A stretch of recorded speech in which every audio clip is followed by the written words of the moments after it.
Hello guys, welcome to the channel. Welcome back to Lord of the Rings Online. As you can see, I'm in Moria. And a fabulous place it is as well. This is Persie, my burglar. Now, this is going to be just a sort of general gameplay video. A Let's Play Lord of the Rings Online, but talking about lots of stuff. First of all, the Footsteps, sort of Fellowship Footsteps videos I'm doing is probably going to have a bit of a hiatus soon. Because I think the next one will probably take us from Rivendell to Moria, I guess. And then that's it, because I haven't had a character go through Moria yet. Persie, my burglar here, level 52, is my highest character. So I'm going to sort of take him through Moria and some of the other places, sort of, you know, outside of Moria, just so I can carry on with that series of videos. But after the next one, which I'm currently doing some homework for, yeah, there'll probably be a bit of a break from that until I sort of get Persie into a situation where he's far enough along to continue on. Yeah, so but do watch out for my Let's Play Lord of the Rings Online videos, because I'm going to be taking Persie through Moria.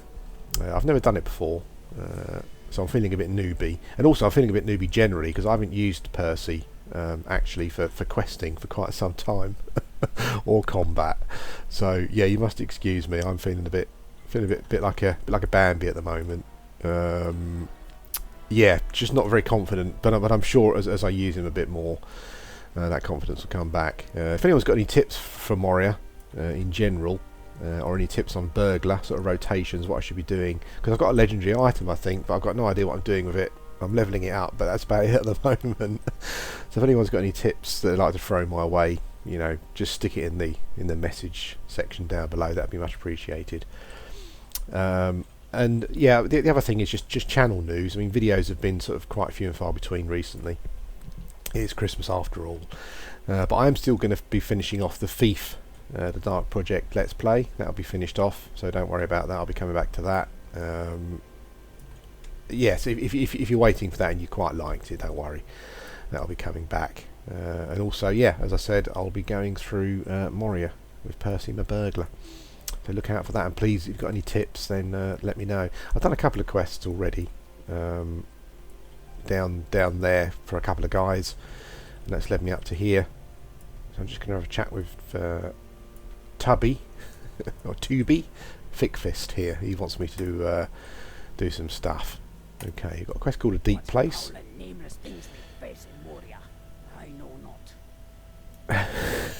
Very dodgy Scottish accent there. Many of our expedition have pressed forward, for better or for worse, but two of them supposed to return have not. Okay. Will you seek out Dagfinn? Okay, so I've got to seek out Dagfinn. He's a dwarf that's got lost. Let's accept that. We can only hope that Durin's bane sleeps deeply. If you happen to pass a chamber of deep thought while you search for my friends, would you mind investigating it? Such a place may hold many relics. Okay, I'll do that as well. So we've got a couple of quests there from Tubby, or Tubi, however you want to pronounce it. But the big talking point for this video is The Hobbit. I went to see the Hobbit film. And it's funny, since I've... Oh, hang on a second, there's an axe there.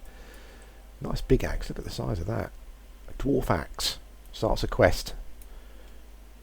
This axe's dwarf maker looks to have been abandoned recently. Perhaps one of the dwarf's expeditionaries has encountered trouble upon the road. You should search nearby for the owner of this axe. Okay, so we'll do that. Yeah, I've been to see the Hobbit film. Let's do the Chamber of Deep Thought quest. I think that's probably just here. Oops. Oh God, sorry guys, I don't know what happened there. Okay. You see a curious cocoon near the back of the chamber. Let's have a look. What is that noise? Oh, please don't start a fight that I'm not prepared for. Oh my good giddy aunt.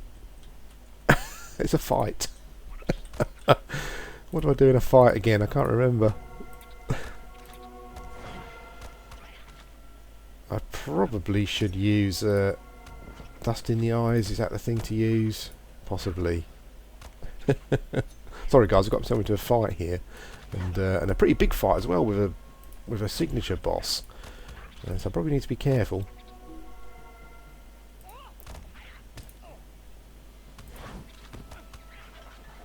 I can heal myself. There we go. Let's put dust in the eyes on again. instead of healing. Where's the one that I can stun? I can stun him, can't I? I can't see where it is on the taskbar. Oh, God.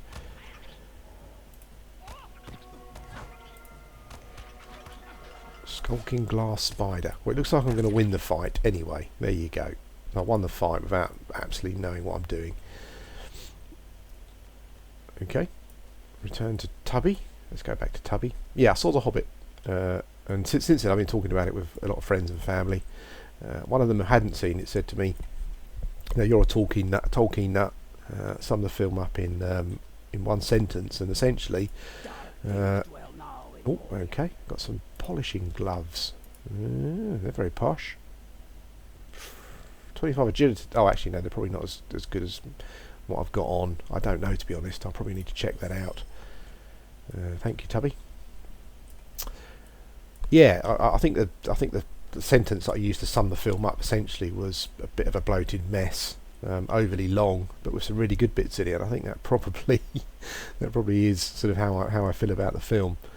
Sort of starting at the beginning. I mean, I came out and I was 50-50. I was disappointed about a lot of it. Some of it I quite liked, and I suppose. Oh, here we go. Here's Canby,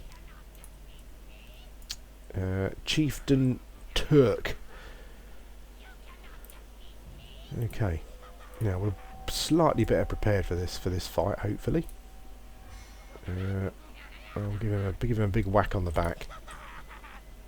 Oh, there we go. 800 and something damage. I go into the crit chain, and that's kind of, yeah. You cannot defeat me. Sounds like a Skegsy. Anyway, there you go. That's that quest done. Canby. Oh. The lords of Moria have returned. Okay.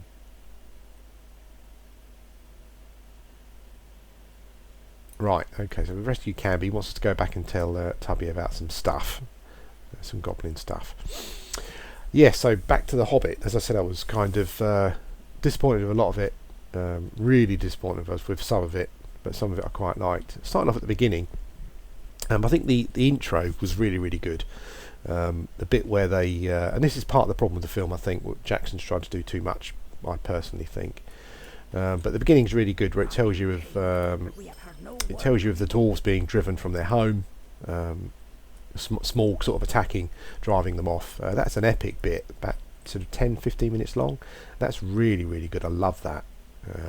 And that sort of and that addition, because it is an addition, you know, it was a good addition. You know, essentially it's sort of saying, it's just giving you a sort of just grounding you, sort of giving you a reason as to why the dwarves are doing what they're doing. Really, really good. Oh, there's a little beetly thing there. Where am I going? There's a guy over there with a quest. Now, people obviously said to me that Moria can be quite confusing, but we'll see how we go. Yeah, so the beginning of the film is really, really epic. You've got the section where Smaug drives out the dwarves. It goes into a little bit about what the dwarves do afterwards, what they become, and Smaug's basically is in the mountain, sitting on their gold. Thank you very much, because dragons love gold, as we all know. After that section, you get into the section in the Shire, and it's a really good section, you know, because I think the reason I like it so much, I think probably is because, well, it's the Hobbit, you know. It hasn't been expanded. Well, I say it hasn't been expanded upon, but it's a part of the Hobbit that's taken from the book, kind of fairly accurately, and it's really, really good. You know, the interaction between Bilbo and Gandalf's brilliant. The introduction of dwarves is pretty good, and I like the dwarves. Some of what they've done with the dwarves, some of it I hate. Now, what I don't understand about Jackson is that why he sees dwarves as comic relief. Maybe it's because they're short and they've got extremely long beards. I don't know, but I suppose it's just the same sort of thing as why do people always give dwarves Scottish accents? I don't know. You know, maybe it's just the thing. But I hate the fact that the dwarves have been made comic relief. I mean, there are some really, really stupid things go on at Bag End. A bit embarrassing, really, because I don't want to see dwarves like that. You know, that's just not the impression I get. I think it's just not the impression generally. You know, I don't think that they're that stupid and just that. I don't know. It's odd, you know. they're almost like teenagers, fart jokes and that sort of crap. I mean, we've got to remember we're talking about a race of people that are probably very, very old. Some of them are very, very old. And I just don't think that's how it works. I don't think that's what they're all about. But obviously, Jackson thinks they are. They're comic relief. That's the way it is. But generally, the section in the Shire is very good. Sir Ian McKellen obviously is very good as Gandalf. Again, he always is. And Martin Freeman is brilliant as Bilbo. I wasn't sure. I'm a big fan of his. I mean, I love The Office, and I like Sherlock Holmes, but I wasn't sure about him at first. But excellent casting, probably the best casting in the film. Really, really good. Same for Richard Armitage as Thorin. He's really, really good. So yes, that section's pretty good. And so far, I'm thinking, wow, we're doing pretty good here. But as the film went on, I should say, there was some the pacing of it was all wrong for a start. It seemed to lurch from filler to set piece to filler to set piece. The trolls are pretty good. I thought it could have been better maybe, but it worked out okay. Again, sort of a section taken from the book, worked pretty well. Going back to the dwarves, one of the things that really annoyed me about the dwarves, and I found it pretty cynical to be honest, on the filmmaker's part, is that you've got characters like actors like Aidan Turner, and I can just imagine Peter Jackson sitting down with Fran Walsh and the casting director and whoever these people may be, sitting there and thinking, right, checklist, comic relief, we've got that, we've got the dwarves. Next one, eye candy. And I can imagine a Tolkien fan if they were sitting there thinking, eye candy, what do you mean, it's a Hobbit? Yeah, but it's a big blockbuster Hollywood film. You've got to give something. You've got to give the people something to look at. In Lord of the Rings, you had Aragorn and Legolas. In The Hobbit, there isn't anyone, so we've got to give them someone. So what they've done is they've picked Aidan Turner to be a dwarf. I'm sure a lot of people will remember him. He was the vampire guy in Being Human. Very handsome chap. I would even say that myself. Yeah, but the problem is they've put no makeup on him. He is the only dwarf. Well, no. The two most recognisable actors, probably, I guess, from the dwarf point of view, would be him, Richard Armitage. You can tell it's him, but also I can't remember the name of the guy. There's an Irish actor, and I'm quite embarrassed I can't remember his name. But I don't put any makeup on these two guys, and to me, it's just a cynical attempt for people to sit there and go, "Oh, that's that guy," or for women to sit there and go, "Oh, look at him, he's really attractive." It just seems cynical. Now, all the dwarves are really made up, as you would probably expect dwarves to be made up as. But these two actors particularly, probably the two most well-known ones, and the eye candy one is one of those. They've left the makeup off of, and I just felt that was quite cynical. And Aidan Turner particularly looks stupid amongst all the other dwarves. I know he's supposed to be the youngest, and they've tried to get away with it by doing that. But sorry, personally, I thought it was daft. Anyway, so moved on from that. You've got some sort of filler, some travelling, sort of characters getting to know each other, a bit of comedy and all that kind of thing, quite light-hearted. But then it does sort of leap, as I said, it leaps from that sort of filler stuff to the set pieces. And I think some of them were dealt with quite badly. I guess the next one after that would be the rock giants, which was stupid. I mean, essentially, they're on the mountains, all the mountains around them turn into these giant rock men made of rock, and at one point, the sort of the dwarves and Bilbo and Gandalf are actually riding on one of them as it's moving about, fighting another one, and they're throwing punches at each other and stuff, and that just seems stupid. A massive CGI expansion on what the scene probably should have been. I mean, I can't remember, but I'm not even sure if in the book, the rock giants, whatever they are actually rocks made of rock. I thought they were just sort of giant flesh and bone sort of stuff. They lived in the mountains and they sort of threw rocks at each other sometimes, as a bit of sport. But he's turned this into a great big combat thing between all the giants. It just looks stupid. Didn't look particularly good. I didn't capture the sort of flavour of the book at all. The scene in the book, I don't think. So yeah, that was a big mistake. Goblin Town for me was another disappointment. The Goblin King was a great big giant CGI thing with a huge chin or growth coming off of his chin, whatever it may have been. But that was disappointing again. There was like must have been a 10-minute section where Gandalf rescues the dwarves, and they're running along a platform. For 10 minutes they're running along a wooden platform, knocking goblins off. And I was like, for God's sake, this is so boring. What is the point of this? And you kind of get, from the book, I think the goblin caves and tunnels were quite small, contained. But he's obviously said to himself, I need a Moria too. I need to create Moria again. Big, bold, loud, massive. And I just think, again, I think it was disappointing. I think it detract from the feeling of the book. And I just think it was pretty rubbish, really. I just didn't like that section at all. There's a bit at the end where they get to the final platform, and the platform kind of collapses for some reason. I can't remember.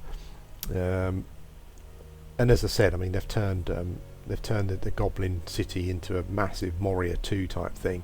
And this platform with all the dwarves and Gandalf on falls for miles through the mountain, and essentially it comes to sort of crash at the bottom. And I don't know, there must have been some reason for it. Maybe it sort of come to a stop in a certain way or something, but it falls for miles. None of them fall off and die. When it lands, none of them are crushed on the impact. I think Gandalf was even still standing on his feet, and it's just, stupid.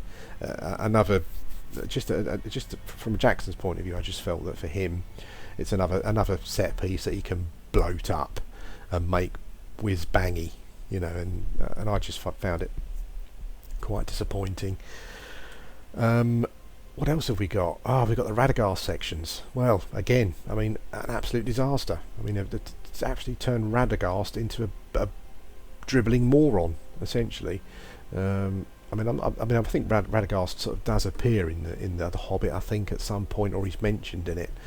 But they've added Radagast in, expanded his section. Again, comic relief. He really is a bumbling idiot in it. I just can't understand why you would do that to one of the only 5 wizards, that was all ever sort of created generally. Just a bizarre thing, and they expand his bit by sending him to Dol Guldur, and he discovers that there's a necromancer there. Again, stuff added in that didn't need to be there. It's not even as though the scenes are very good. Radagast rides around on a sleigh pulled by rabbits, and there's a bit where he's rushing off on his sleigh, and he's being chased by wild riders. And and the bit of Dol Guldur was embarrassing. The necromancer looked stupid. That was a real low point, I thought, for the film. I didn't like that at all. And talking about wild riders, it leads us on to probably my biggest problem with the film. So actually, sorry, I said there's going to be some gameplay here, but there hasn't been any, is there? I'm just standing around talking. Quite a lot of quests there. Let's have a look, see what we've got. Sealing the gate. We will first have to deal with the orcs. Okay, so I've got some orcs to deal with here. They've got a little camp set up. Rumours in the tunnels. Here a moment and speak with me. Okay. So I've got to defeat some goblin messengers and stealing back. Time to speak. Great events have been set in motion. So he wants me to get some coins, some dwarven coins back. So let's go and get involved in a bit of combat. There's quite a few dudes here. Yeah. So as I was saying, one of the most annoying sections to do with the orcs is that in the Lord of the Rings canon, there is an orc called Azog. He's not in the Hobbit. Not even mentioned, I don't think, to be perfectly honest with you. But essentially, what he is, he kills Thror, Thorin's grandfather. So he's in at the beginning of the film, and I can understand that. I can understand that happening there. That's fine.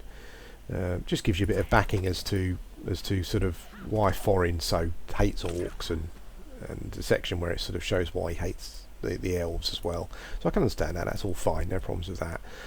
But again, it's one of those cynical things where they're sitting around a table and they think to themselves, we need a bad guy running through the film. Now the book hasn't got one. It's got Smaug, who's kind of hinted at, and that's fine. And it didn't need a villain. you know, like a moustached sort of villain with a top hat. It didn't need that sort of stuff, but they obviously felt that it did.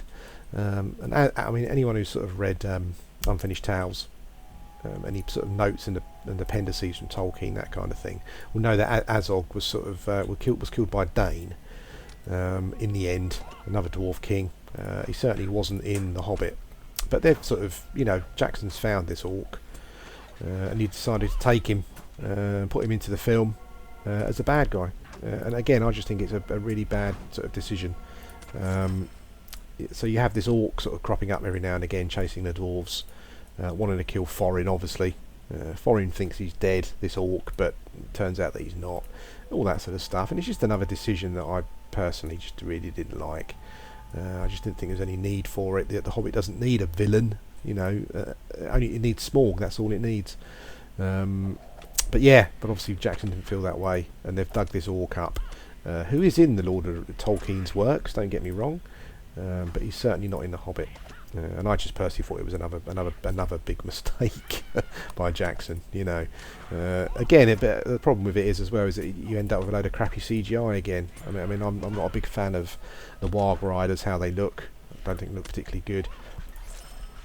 This particular orc, Azog, has got a particularly strange sort of pale cast to his skin, sort of albino almost. Yeah, and there's some messengers here. I'm supposed to kill these dudes, aren't I? There's one coming up here. I wonder if he's going to be... I'm really liking Moria so far. I've never been here before, but it's pretty good. Yeah, so you got Azog. This you've got this this sort of orc added in, and as I said, he's kind of like the bad guy. He's the villain who sort of goes through the film. And again, I mean, as I said, sorry, I'm repeating myself now, but as I said, I didn't really feel that it was needed, and I thought it's kind of spoiled it. Too much of a change from the books, personally. And I think that's probably sort of sets the tone for quite a lot of the film, really. As I said, I thought it was bloated and too long, and it is. When the film's being The Hobbit, you know, like the dwarves, the riddle game, which I'll come to, the trolls, interaction between Bilbo and Gandalf, all that sort of stuff. When it's being The Hobbit, it's really good. And some of the bits that are added in are really good as well. As I said, like the Smaug bit at the beginning where he drives the dwarves out. That's epic, awesome. I mean, I could sit there and just watch that on repeat. It's really, really good. But there are just some things that are not, you know. And even some of the scenes from The Hobbit, he's kind of expanded upon. And I think you just get the impression that it's done here, you know, really just to sort of stretch the movie over 3 films from a financial point of view, which is a bit of a shame. Because I mean, even the scenes from The Hobbit, you know, he's tried to expand upon some of them. It just doesn't work because the problem is it affects the pacing. You know, if you read The Hobbit, it's perfectly paced. You know, there's no need to flesh stuff out. It works really well. But here, you know, some of the scenes have been fleshed out to a point where it just feels like... what was that Bilbo said in Lord of the Rings, how he felt to Gandalf? And it feels like a butter spread across too much bread, I think, or too much toast. He felt thin, and this film has just been stretched too much. Personally, I think if it was just The Hobbit, you know, and it was a sort of a 2 or 3 hour film dealing with just The Hobbit stuff, and it was paced well, I think it would have been much better. But they've decided to stretch it out over 3 films, and I think overall it's been damaged for it. You know, it's a real shame. Coming back to the riddle section with Gollum, that's brilliant. Martin Freeman and Andy Serkis are excellent. That's done really, really well. But of course, that section is taken from the book. You know, it's pulled from the book. Didn't really need to add much to it. It works well as it is. Oh bloody hell! Messengers come out of nowhere. Yeah, it works really well as it is. There's no need to add anything. The riddles are done really well. The acting's really good, and it's really good. I didn't even really have too much of a problem with how he finds the ring. You sort of see the ring fall off Gollum, and sort of when sort of Martin Freeman's watching him, Martin Freeman doesn't see the ring fall off of him, but he does eventually notice the ring on the floor. I don't have a problem with that. I think it's a bit different from in the book, but that's fine. Again, it just lets people know what's going on who haven't sort of read the book. But the riddle game's brilliant. Probably one of the best bits in the film. So yeah, so I think my general feeling is that the film is too long. You know, they should have done 1 3-hour film, or maybe a couple of 2-hour films. Would have been better. Just concentrating on the book itself, add in bits where you need to. You know, at sort of, you know, the bit at the beginning where you see Smaug driving the dwarves off. That's quite key. It sort of gives you an understanding of why the dwarves are so, you know, are so sort of keen on going to do what, going to sort of confront the dragon. You know, and I think that's all pretty important, and certainly it's yeah, all relevant. But there's so much stuff that's not relevant, and yeah, I, you know, personally just found it a bit of a shame that they'd gone to that sort of point. You know, where he felt that he needed to add so much to it. Anyway, I'm sort of waffling now. Another bit they've added in, if you read Unfinished Tales, Gandalf tells you why he chose to help the dwarves and why he chose Bilbo. I think essentially it seems to be that what he did was he was scared that Sauron would use Smaug to create some mischief. You know, and as we all know, dragons are pretty scary things. So, yeah, he didn't want Smaug to be used by Sauron to create a load of trouble for Middle Earth. So he agrees to help the dwarves sort of confront the dragon. And I think he chooses Bilbo because he sees Bilbo. He'd been keeping an eye on hobbits, and he knew Bilbo's mother, and he knew that Bilbo had a bit of took in him. So, yeah, he'd been keeping an eye on hobbits because he thought they could be quite important. And Bilbo in particular, I think he sort of thought Bilbo was essentially the best hobbit in the Shire. So yeah, so he chose him to be the burglar for the dwarves essentially. And that bit is explained in a conversation between Gandalf, Galadriel, Saruman, and Elrond. There's a couple of scenes with those characters. Again, not particularly well done. I wasn't particularly keen. The scene seemed a bit awkward. But Christopher Lee actually did come across as a doddering old fool as Saruman, and I don't think he did in the Lord of the Rings films. Yeah, so that's another bit they've added in to try and give a bit of background. Didn't work as well as the dragon section at the start, but yeah, just one of those sort of situations really where it really sort of adds to the running time of the film. Again, bit of a shame. But yeah, I'll definitely go and see the film again. Don't get me wrong. As a Tolkien fan, you'll get something from it. If you're not a Tolkien fan, you know you'll probably go along for the whizzes and the bangs essentially, because there's quite a lot of those. Yeah, but so I think whoever you are, you'll get something out of it. Just maybe not what you're expecting. But as I said, I'll go and see it again. I mean, you know, there was some things about the film I really liked that I'd really like to see again. And obviously, sort of watching the film again, maybe I'll think to myself, well, actually, maybe I was wrong. You know, maybe there's stuff here, maybe there's more stuff here that deserves merit. Yeah, and I'll just I'll like it more. I don't think so. You know, I think the reasons I've got for sort of feeling how I do will probably will probably be how I feel about the film overall after all the series has come out as well. As I said, I'm repeating myself now, but I think a film focusing on the Hobbit stuff, which would have been sort of one film that would have been 3 hours long, probably would have been enough, I think. But we didn't get that. We got what Peter Jackson wanted essentially. So there you go. Anyway, guys, this has been the video. As I said at the beginning, if you've got any tips for Moria, please let me know. I will be continuing a Let's Play series. I will be continuing a Let's Play series through Moria. So if you want to see some Moria gameplay with a burglar, please watch out for those videos. And yeah, and I hope no one takes great offence at my opinions on The Hobbit. As we all know, opinions are like arseholes. Everyone's got one. And that's mine. You know, it's one of those things that people get very passionate about, and I'm sure a lot of people would disagree with my thoughts. But yeah, I hope you enjoyed the video, and I'll speak to you again soon.